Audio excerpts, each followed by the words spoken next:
Welcome to Deep Thoughts, a podcast designed to take you on an introspective journey into the mindsets and strategies that fuel personal growth. In every episode, we'll explore the intersection of psychology, spirituality, and real-world tactics, guiding you through powerful methods to elevate your health, wealth, relationships, and overall well-being. From deep dives into transformative habits and mindsets to candid discussions about the challenges we face in today's fast-paced world, Deep Thoughts is here to remind you of the untapped potential that lies within. If you're ready to disconnect from the distractions and connect with the tools and insights needed to create lasting change, this show is your sanctuary for self-discovery and empowerment. Tune in, reflect, and take action towards a more vibrant and fulfilling life. All right, everyone, let's dive into this. We're tackling multitasking today. Multitasking. Yeah, is multitasking really this, It's a magical thing. yeah, like superpower? Right? Or is it actually this harmful myth? Yeah. I mean, that is the big question, isn't it? And, Yeah. the answer might surprise you. I think we often think about multitasking as this, like, Badge of honor. badge of honor. Exactly. We're, juggling all these flaming torches while riding a unicycle. Oh, right. But what if I told you that true multitasking, the way we imagine it, might actually be a myth? Okay, now you've got me really interested. Yeah. Because I feel like I'm multitasking, like, all the time. Right. Emails, phone calls, I'm, like, planning dinner. It's just chaos, but somehow it works, right? Well, not necessarily. Right. What we usually call multitasking is actually what researchers call task switching. Okay. Our brains are just frantically jumping from one task to another, Oh, so, trying to keep all those balls in the air, but okay. there's a cost to all that mental juggling. Every time you switch from one thing to the next, Yeah. it takes time and energy, and that leads to something called the switch cost effect. The switch cost effect. That sounds a little ominous. It can be. Is that why I feel so drained after an hour of multitasking? Yeah. It's like my brain just ran a marathon. Yeah, exactly. And it's not just about feeling tired, Oh, there's more. That Stanford study from 2009, the one you sent over, Yeah. they found that heavy multitaskers were actually less productive. Oh, really? Yeah, it took them something like 40% longer to complete tasks than people who just focused on one thing at a time. 40%. That's crazy. So all this time I thought I was being super efficient, by doing a million things at once. Yeah. But I was actually slowing myself down. It's a common misconception. Yeah. We're constantly told to do more, faster, better, Right. be more efficient. Hustle. Hustle, yeah. But our brains just aren't wired to handle a bunch of complex tasks at the same time. Right. We end up sacrificing quality for quantity, we make more mistakes, and honestly, we just end up stressed out. So basically, I'm like a browser with 20 tabs open, Yes. and none of them are loading properly. The perfect analogy. And that actually brings us to another really important point, the impact on our mental health. Okay. All that task switching, that constant partial attention, Yeah. it keeps our stress hormones elevated, like our brains are stuck in overdrive, and that can lead to anxiety, Right. burnout, even problems with memory. And you mentioned a study from Brown University that was exploring this connection, especially for people who are at risk for Alzheimer's. Right. They were actually testing interventions to see if they could improve cognitive function in these folks. Uh-huh. And what they found was that reducing task switching actually helped the participants perform better on memory tasks. Oh, wow. And it had a positive impact on their overall well-being. Okay. So it seems like giving our brains a break from this constant juggling Yeah. can actually protect them in the long run. That's pretty fascinating. It is. But I still have this question, like, why? Yeah.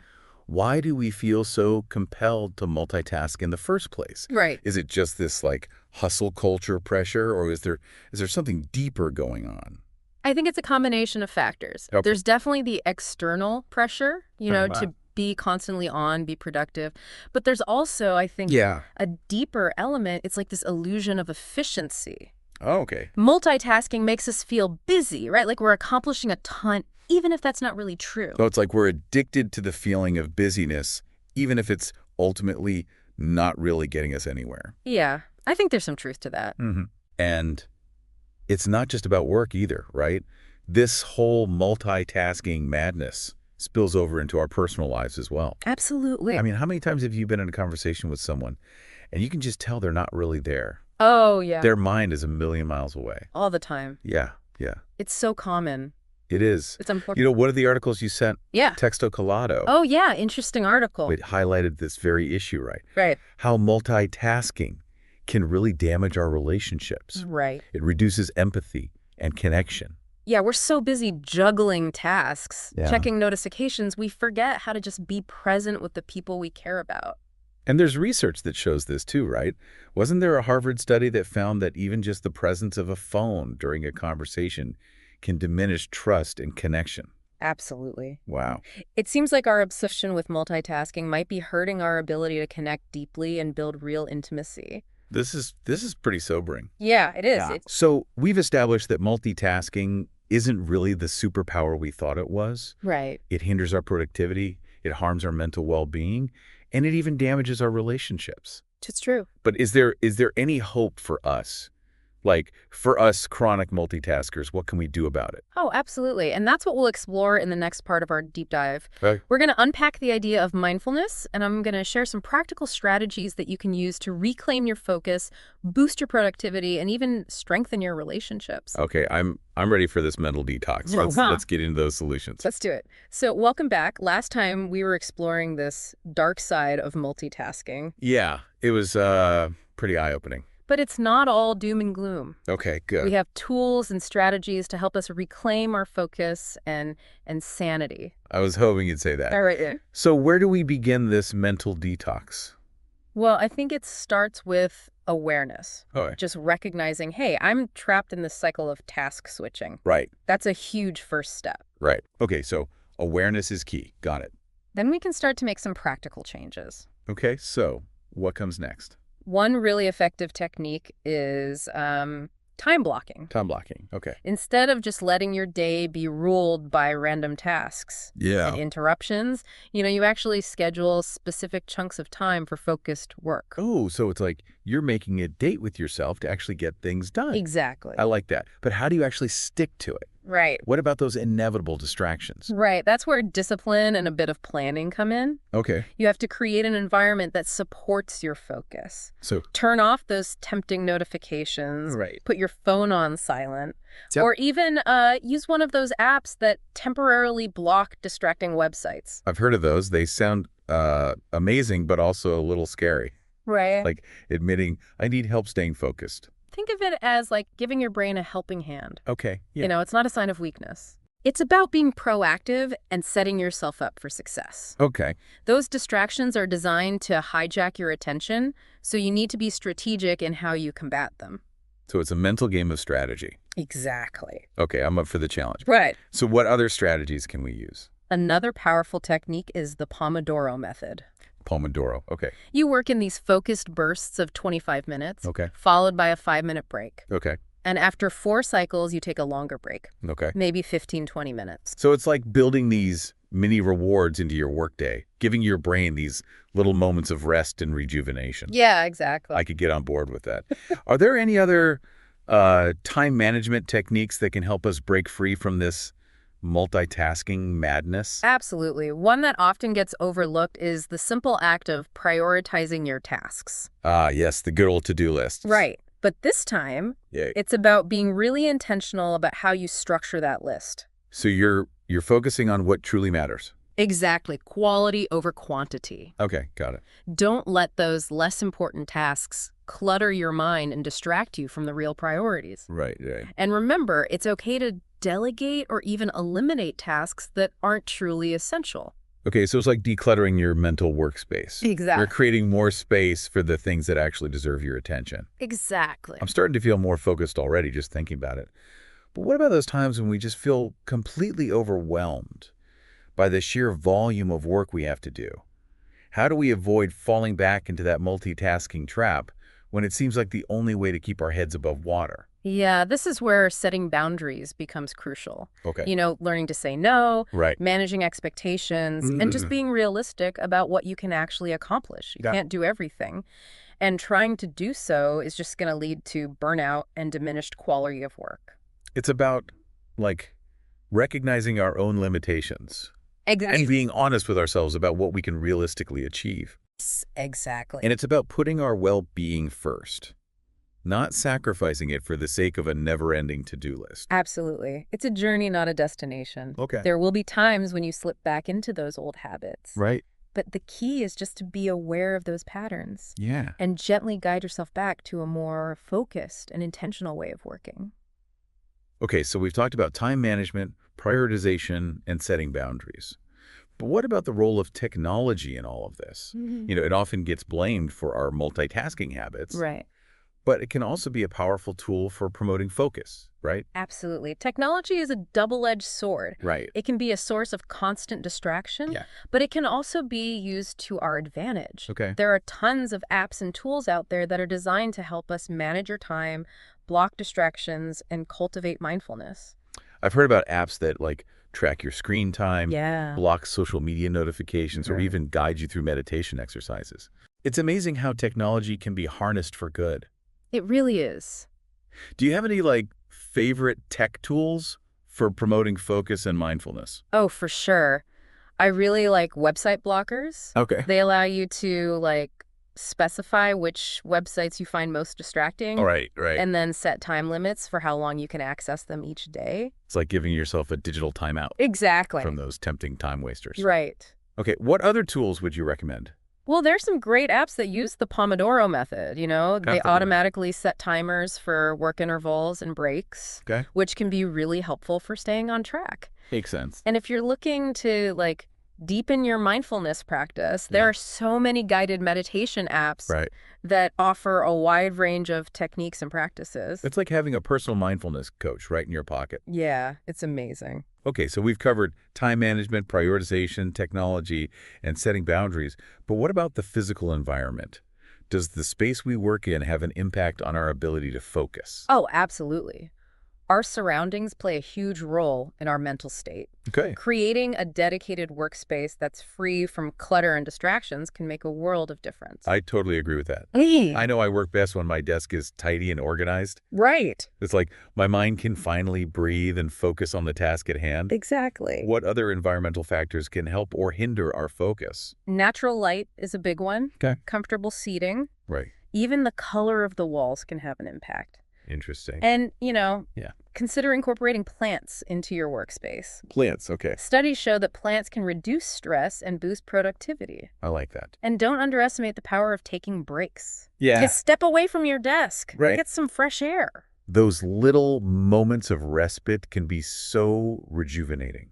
Absolutely. It's like hitting the reset button on your brain, Yeah. allowing you to come back to your work with renewed focus and energy. Exactly, yeah. It's all about, finding what works best for you, Right. experimenting with different techniques, Yeah. creating a personalized approach to focus and productivity. Okay. There's no one-size-fits-all solution. That makes sense. Yeah, we all have different needs and preferences. We do. Okay, so we've explored a ton of practical strategies for taming this multitasking beast. Yeah. But I want to circle back to something we touched on earlier. Okay. The impact of multitasking on our relationships. Right. How can we be more present for the people we care about, even in this crazy, hyper-connected world? Our attention is a precious gift, Yeah, and we should be giving it thoughtfully. that's true. When you're with someone, be fully present. Okay. Put away your phone, make eye contact, really listen to what they have to say. That sounds so simple, but it's something we often struggle with, isn't it? It is. It is. It's almost like we've forgotten how to truly connect. I think there's some truth to that. Yeah. It takes practice Yeah. and intentionality. It's about making a conscious choice to prioritize human connection over the distractions of the digital world. So setting those boundaries Exactly. and letting people know that when we're together, they have our undivided attention. Right. No phones at the dinner table. Exactly. No checking email during conversations. Absolutely. It's about creating those sacred spaces for connection. Yeah. Where we can truly be present for each other. Yeah. Without the intrusion of technology or the demands of our to-do lists. It's about valuing those moments of human connection. Yes. And recognizing that they're essential for our well-being and happiness. Couldn't agree more. This has been a really eye-opening conversation. It has. But there's still one piece of the puzzle missing for me. Okay.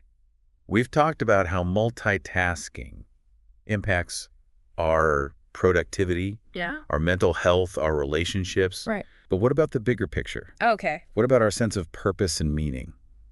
That is a great question, and that's a perfect segue into the final part of our deep dive. Okay. We're going to explore how embracing single tasking and mindfulness can not only boost our productivity and improve our relationships, but also lead to a deeper sense of purpose and meaning in our lives. Okay, I'm definitely intrigued. Let's dive into that in part 3. Okay, we're back, and we're ready for the final part of our deep dive into multitasking. Yeah, this is where it gets exciting. You know, we've covered so much already. We From like debunking the myth of multitasking to talking about the downsides and even those practical strategies for reclaiming our focus. Right. But now I really want to talk about this connection between single tasking and mindfulness and this sense of purpose. Yeah, this is where we venture into the territory of like meaning and fulfillment, Okay, yeah. It's like, think about it this way. When you're constantly task switching, your mind is scattered. Your attention is fragmented. You're just reacting to whatever pops up. Right. Instead of consciously choosing how you spend your time and energy. It's like we're on autopilot, Yeah. just going through the Yeah. motions without really being present in our own lives. Exactly. But when you embrace single tasking and mindfulness, you become more intentional. Okay. You start asking yourself those big questions like, what really matters to me? Right. What do I want to accomplish with this precious time? It's about like aligning our actions with our values, right? Making conscious choices about how we spend our days. Absolutely. And it makes me think back to that Brown University study you talked about, where they found that reducing task switching actually improved people's cognitive function Right. And well-being. and well-being. It's like giving our brains a break from that constant juggling actually allows them to do what they do best, Right. to think deeply, to connect, to create. I love that. That's a great connection. And when you create that space for deeper thinking, that's when you can really tap into your sense of purpose. Oh, okay. You naturally gravitate towards activities that bring you joy, that ignite your passions, Yeah. that make you feel truly alive. So it's not just about getting more done, it's about doing the right things. Yes. The things that resonate with our core values, the things that make us feel like we're living a more meaningful life. Absolutely. It's about shifting from quantity to quality, from busyness to purpose. I love that. And it's amazing how something as simple as focusing on one thing at a time Yeah. can have such a profound impact on our sense of fulfillment. It's like clearing away the mental clutter so that our true selves can emerge. I love that analogy. But how do we actually put this into practice? Like, where do we even begin? Well, I think it starts with self-reflection. Okay. Take some time to really think about your values, Yeah. your passions, your aspirations. Right. What truly lights you up? What kind of impact do you want to make on the world? It's like creating a personal compass to guide our choices and actions. Exactly. Like a roadmap for a more intentional and meaningful life. Okay, but it's not just about thinking about it, Yeah. right? We have to actually take action. You got it. Once you have a clearer sense of your purpose, Yeah. start incorporating activities that align with those values into your daily life. So like, give me some examples. Sure. What does that look like? It could be anything, really. Volunteering for a cause you're passionate about, Right. pursuing a creative hobby you've always wanted to try, Yeah. or even just making more time for activities that bring you joy, Right. It's about being intentional with your time and energy and making choices that really nourish your soul. And it's about being present in those moments, truly experiencing them, appreciating all the beauty and richness that life have to offer. Yes. It's about shifting our focus from doing to being. I love that. And here's the beautiful thing. When you start living with intention and purpose, Yeah. it ripples outwards, you inspire others, you make a positive impact on the world, That's awesome. and you create a life that feels both meaningful and fulfilling. Wow. I think we've come full circle in this deep dive. We have. We started by debunking that multitasking myth, explored the downsides, Yeah. discovered some really practical strategies for reclaiming our focus, Right. and now we've landed in this incredible place of purpose and meaning. It's been quite a journey. It really has. It really has. And remember, it's not a destination, it's an ongoing process. Okay. There will be times when you fall back into old habits, and that's okay. Right. Just gently guide yourself back to that place of intentionality, Yeah. of presence, of purpose. So as we wrap up this deep dive, what would you say is the most important takeaway for our listener?